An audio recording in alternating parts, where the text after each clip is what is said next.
If you guys are looking to get a 20 volt circular saw from Dewalt and you're not sure if you should get the brush model versus spending a little bit more money and getting this brushless model, today my goal, we'll go through some of the specs on both of these models. We'll talk about some of the similarities and differences. Then we'll also get into a side-by-side demo where we'll use some of these 5ah batteries, and then we'll also get into some of these Powerstack 5ahs to kind of see where these two saws stack up against each other.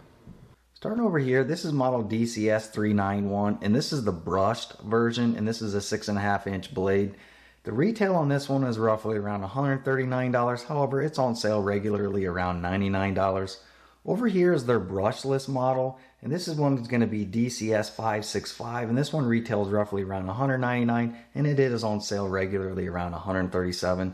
I'll put some links in the description below to where I've seen some of those sales on both of these models. But these are both a 6.5 inch blade with a 5/8 arbor. In regard to the motor, over here on our brush model, it's going to have a max RPM of 5,150. Our brushless model comes in a little bit lower at 4,950 RPM. The overall construction on both of these is very similar. They have a magnesium guard up here, a magnesium shoe, and they both unfortunately have a plastic guard on the bottom. Very similar over here. It's nearly identical setup, and they do have that plastic. So if there's one knock on the construction, I really do not like the plastic guard on both of them, because that's what you're going to be resting on. I'll give you an example over here on my Milwaukee. As you can see, it has a nice magnesium guard on the bottom. So that is one knock on the construction. I wish maybe on the brushless model, because it is a little bit more, maybe they upgraded that guard on the bottom. The max cut on both of these is going to be 2 1/8 at 90 degrees. They also have the capacity to bevel up to 50 degrees. So you loosen that up and you're able to adjust that. Likewise over here, it's a very similar setup where you can loosen that up and you're able to bevel that. Then you also do have the lever in the back over here if you don't want to do the max cut, and that's a very similar setup on both of these. Both of these models also have an electric brake. If you're not familiar with what that is, immediately when you let go of the trigger, it's going to stop the blade from rotating. And likewise over here on our brush model, you can see it immediately stop. So that is a good feature that both of them have. Moving on to some of the differences. Over here on our brushless model, as you can see, it does have that nice LED there. Our brush model does not have that. In addition, our brushless model also has this rafter hook, which again, we don't have over there. Then the last thing that I really like on this over here, it has this dust attachment. And this is something we don't have over here on our brush model. So you're able to hook this on the back over here. Then you can hook your shop back up, or some of DeWalt's dust extraction system. So that is a nice feature that this one has. This comes included with the bare tool. Moving on to the weight of the bare tool, our brushless model is going to come in at roughly 6 pounds 5 ounces, and our brush model is roughly 6 pounds. So our brushless model is a little bit heavier. In our demo here today, we'll start with some 2x4s, and I'll just be using some of the 18 teeth blades that come with both of these saws. Then we'll step it up to some 3/4 inch plywood, and we'll get into some butcher block, and I'll use some of these more expensive Dewalt 40 teeth blades on those. Like on the demo, not only do I want to see how these two saws stack up against each other, I want to see if we see any power gains between you using the regular 5ah battery versus using the Powerstack 5ah. So without further ado, let's get to it.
Alright, so one of my final thoughts here. As you saw there in that demo, both of these saws are capable of doing various different applications. It doesn't matter if you're doing 2x4s, we did some 3/4 inch plywood, there was a butcher block in there. These are both capable of doing that. You did notice when we first started out doing the regular 5.0, then we switched it over to the high output Powerstack 5.0. You did see both of these saws, they had a little bit more power, and really you're looking for hearing the motors kind of bogging down on one scenario versus the other. And you did notice that when we switched it over this high output, on nearly every single application, there was more power that we got out of this 5.0. Now, comparing the two saws, I think this is kind of where it gets into, yes, I think this one was a little bit quicker in a lot of the applications. Was it significantly quicker? I don't know, I'll let you be the judge of that. But I think if you're in the market looking at one of these saws, you're not sure if you should get the cheaper brushed or the brushless model, the thing I would say is if you're going to use it all the time, you'll be a lot happier with the brushless model. Not only get longer run time on your batteries, the actual motor will last longer in the long run because it's a brushless motor versus a brush. So that is one of the biggest benefits of the brushless model.